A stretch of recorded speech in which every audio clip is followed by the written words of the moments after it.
What's up, guys? Welcome back to Newswave. Well, yesterday, Sony did release information around the streaming service for their PlayStation 5 platform with games, and it does bring up the potential for a very interesting future for Sony, and we're going to go over that here today.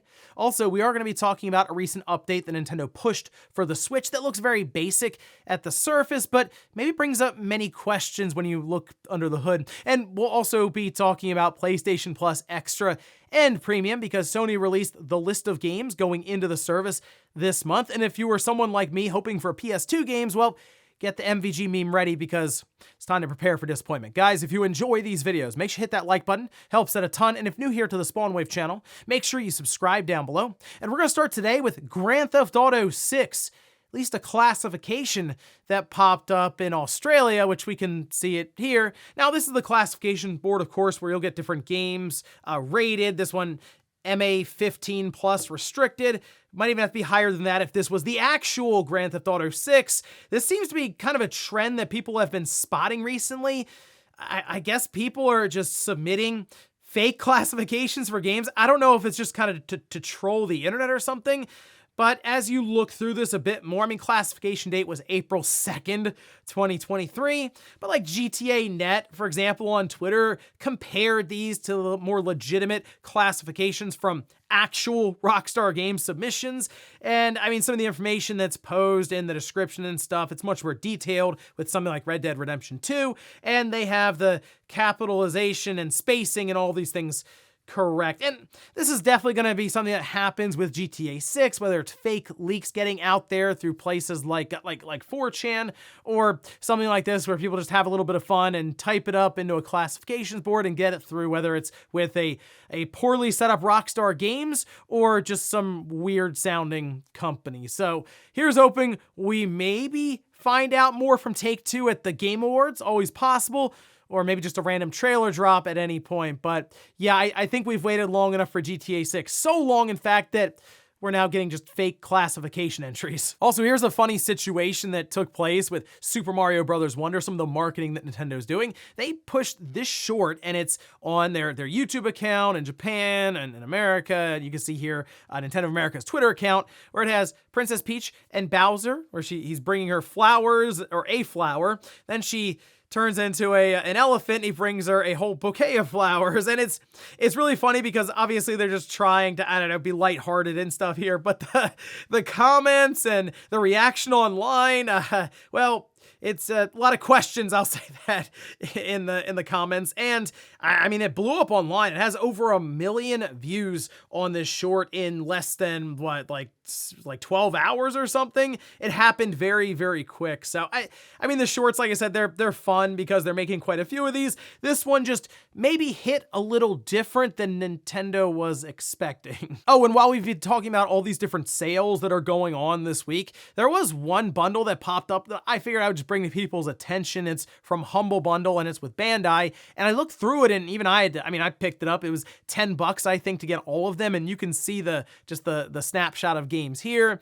with Tekken 7, Code Vein, Katamari Damacy Reroll, God Eater 3, Tales of Vesperia Definitive Edition, Dot Hack GU Last Recode. Remember, that has a bunch of the Dot Hack GU games in there. It's a collection of them.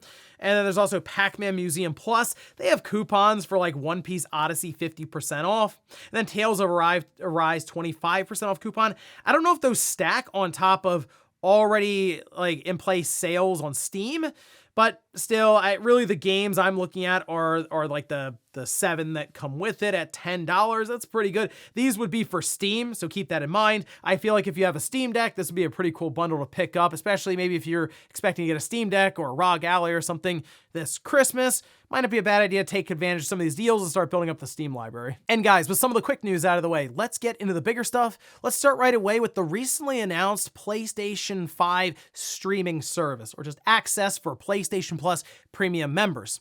Now, we had heard about this in different rumors and reports where it appeared that Sony was going, I don't say all in, but definitely putting forth a much bigger effort than they have in the past, where they had like acquired Gaikai and the streaming, which, I mean, if you've even used the streaming now for some of these PS3 games, Not great necessarily, better than what they had for PlayStation Now, but still not on the level of what we've seen with Stadia. I mean, really the technology behind Stadia and the way it was able to present games through streaming was probably the best we've seen from streaming in general. I know GeForce Now is also up there, but it just felt like Stadia was on another level. They just couldn't get everything else figured out around that technology when it came to games and curation and figuring out how to deliver all of that. Well, we can see this posted up over on PlayStation blog, where they do talk a bit about the streaming platform, saying, today we have more details to share about PS5 cloud streaming for PlayStation Plus premium members. Starting this month, we began launching cloud streaming access for supported PS5 digital titles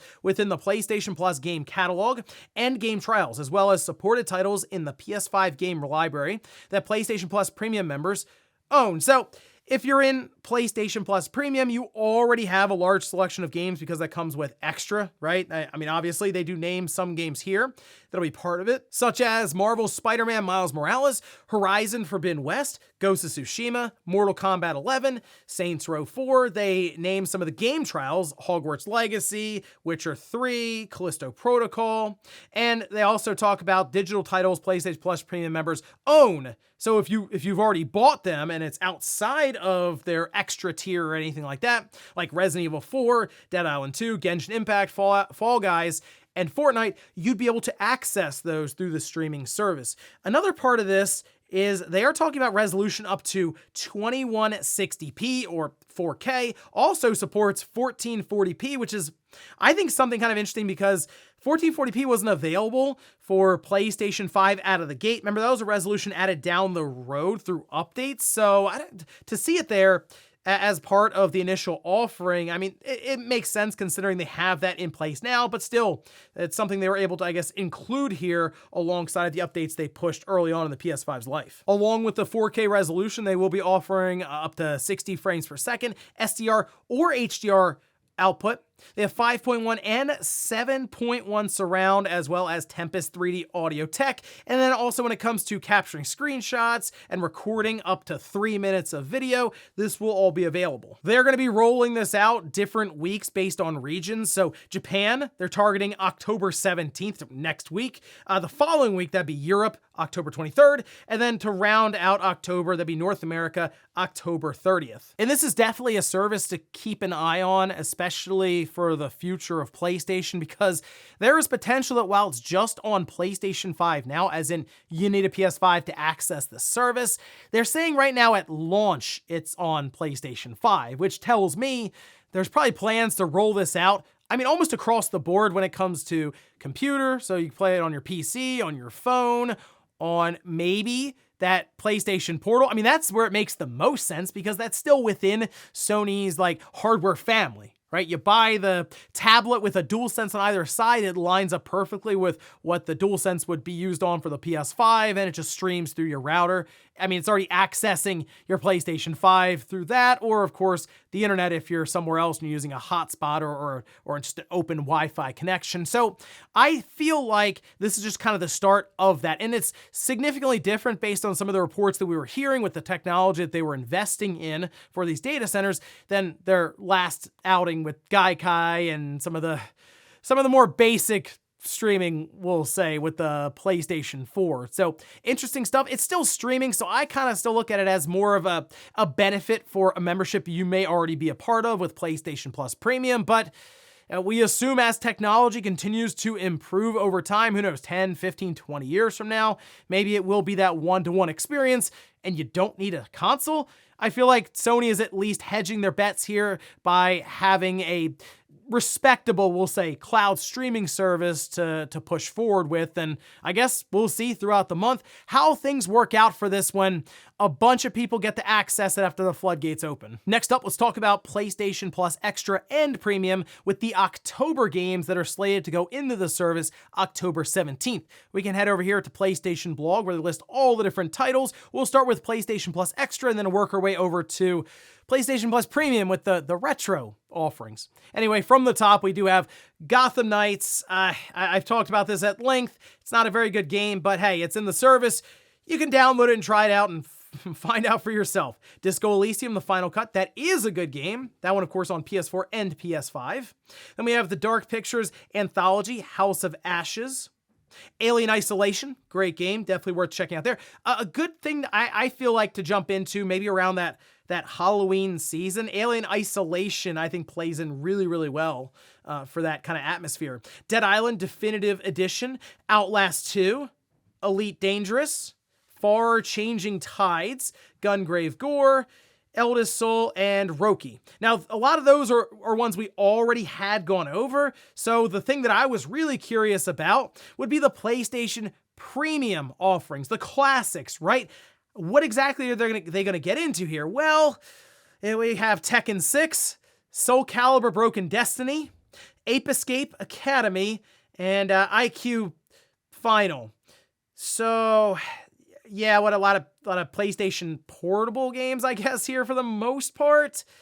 I mean, it's not bad. Like Soul Calibur Broken Destiny, I haven't seen that played in a long time. It might be one worth just kind of firing up and checking out. Ape Escape is always fun, but I'm still waiting for the PlayStation 2 game to eventually break through. Not one from the PS4 Classic Collection that's already available. I want something new that's using, I would hope, an emulator they've designed to play some of those games that we have not seen necessarily show up on PlayStation 4 or anything yet. And I figured that was one of the big reasons that we were paying that extra money when they jumped the prices, that their quality would go up, but instead we do have that streaming service coming in, and maybe in Sony's mind, that's like the big thing that makes that more valuable. And I don't necessarily think many gamers are going to agree with that, so that's just kind of where they're sort of apart on that one. Hopefully they can come back together and figure out the PS2 side of things. But again, PlayStation Plus Extra, I think, still remains to be the best deal out of the offerings that Sony has.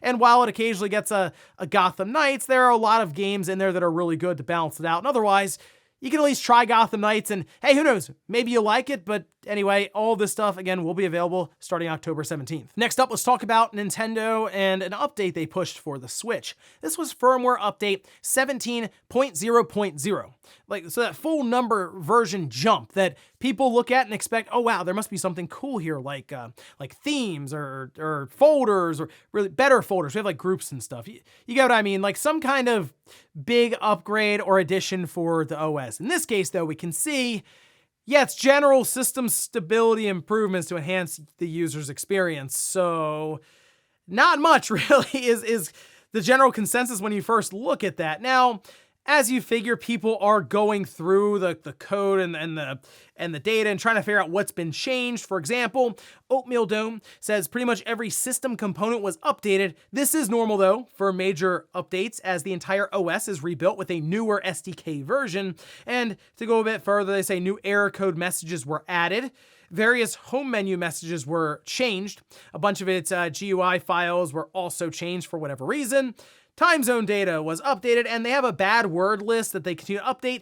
That was also updated. Now, to go a bit further, people were also looking through some of the smaller details, like, for example, part of this OS update, this firmware update, had to do with the dock, and apparently the dock had like some small update, and that's not new, by the way. The dock has apparently been updated a few times now with minor things, because remember, that was a big part of the new dock that came with the OLED, was it had the ability to be updated going forward. There's a chance, sure, that dock could also be used for the next system from Nintendo. Why not, I guess, because it can technically support 4K output and stuff. People have really been looking into this, and it appears like it could be there for that. But I also feel like if Nintendo wanted to go all out with this next system, they would probably have a new dock and everything. So I don't necessarily link the firmware updates for the current dock to Nintendo's next system. But really, the thing that I've noticed, and I think many people have, Nintendo hasn't really done a lot for the OS recently at all with these updates. In fact, we've kind of made that same general system stability joke like 4 or 5 times in a row now with these major updates. So I went back and looked through the history, and I mean, we can scroll through it.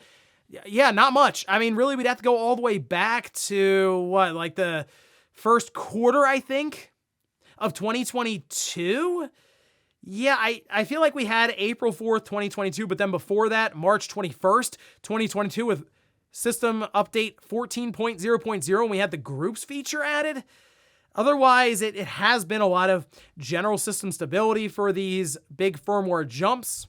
Some things like user nicknames that cannot be used or will be replaced with question marks.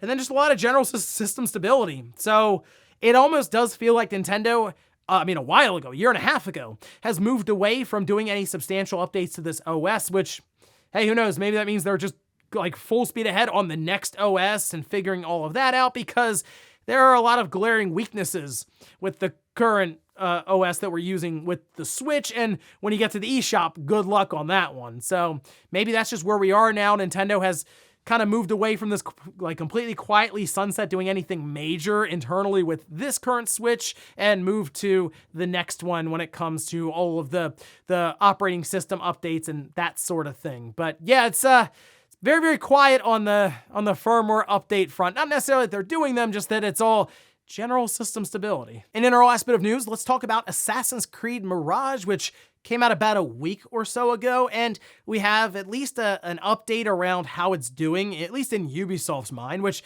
they did release this over on Twitter. Nice little card here, where they say, with the number of players being in line with the past successful launches such as Assassin's Creed Origins and Assassin's Creed Odyssey, we are humbled by the positive reception. We are proud to also share that Assassin's Creed Mirage is the biggest new gen launch in terms of unit sales to date at Ubisoft. So PS5, Xbox Series X and S. There's a lot of wording there to try to make this work on their end, saying that it's the biggest new gen launch, because technically Assassin's Creed Valhalla launched on the PS4 and the Xbox One, as well as the PS5 and the Xbox Series, like that version there as well. So I guess you could spin it off and say, oh yeah, in terms of unit sales, not necessarily just like revenue brought in. Either way, the big takeaway is it does appear that Assassin's Creed Mirage is doing well in the minds of Ubisoft when it comes to sales, which does open up the possibility of maybe this kind of Assassin's Creed, one more back to basics, can be something they build on, maybe as like a separate kind of line of releases, right? We don't need the big open world 80-hour experience every single time where there's like 4 or 5 years between the release. You can do some of these smaller bite-sized Assassin's Creeds. I think there's an audience. In fact, I think the people who are buying Valhalla, yeah, they're probably going to buy this one as well while they wait for the next big Assassin's Creed game. Oh, and they also did that thing where they shared a bunch of just like random statistics, like 479 collective years spent parkouring the rooftops of Baghdad, 60 million leaps of faith, 1.2 million street cats pet. They've calculated a lot of stuff here. That's not just how many copies did the game sell, but I don't know. That's just something we see a lot of these companies do, because I guess they don't necessarily want to put out the hard numbers yet. Instead, they'll tell you how many times different cats were pet in the streets for Assassin's Creed Mirage. And before we go to the comments of the day, we're taking a look at the poll that I posted up yesterday, where I ask, how do you sit your PS5 console? Okay, 58% say vertically, 42% say horizontally. I was trying to figure out if maybe it was more horizontal configurations than vertical configurations, because Sony is basically out of the box saying the system needs to be on its side, with them having a little kickstand in there. I technically don't need the stand though, the vertical stand, to sit your PS5 up, because it sits up well enough on its own. Ask Sean, he puts it on his floor, just standing up, no stand or anything. He has it, he just doesn't attach it for some reason. Anyway, I was trying to figure out what the deal was there. Mine is horizontal like 80% of the time. Unless I capture footage from it, I remove it from the entertainment center and kind of just set it up on the desk vertically. But it is an odd thing to see that Sony does the marketing as a vertical system and then sells the stand separately for $30. It's just a very odd kind of setup Sony has here with the marketing versus what you get in the box. The little horizontal kickstand. And we'll finish up with the comment of the day, as you're seeing here. This is from Michael, who says, once upon a time, a mid-gen refresh console revision also meant a price drop on existing hardware, but Sony somehow managed to increase the price of the new PS5 Digital Edition instead. Yeah, they went the other way with it. They also, of course, raised prices in like Japan for all of their different accessories. I still think that has more to do with exchange rate and the yen just weakening heavily, but that aside, you're right. They raised the floor price technically on the PS5 from $400 to $450. Now, I also look across just the landscape of gaming, and everything's kind of stayed the same price for the most part. The Switch, still $300. Technically, they went up to $50 with the OLED model, although there is an actual upgrade there with the OLED screen, significantly better than a LCD. I just feel like we're navigating some very weird economical times right now, and even us as gamers are noticing it looking at the hardware that we're like, hold on, we're 3 years in. This stuff should be getting cheaper. It's actually getting more expensive. Oh yeah, wait till next year with the PS5 Pro. Kind of feel like they're going to take a swing at $600, but we'll cross that bridge when we come to it. And ladies and gentlemen, that's going to do it here for Newswave. If you enjoyed this video, guys, hit that like button. If not, hit the dislike. Leave comments down below about everything we talked about here today. We're Sony and their PlayStation 5 streaming service. Are you interested in checking it out and seeing how games run? And do you think this is something that Sony has planned out for the future to be available on a number of different devices? And then also, what about Nintendo and their update for the Switch 17.00? Pretty basic general system stability. Have you noticed that's been basically the trend for the last year and a half? Thanks guys for watching, and I'll see you next time.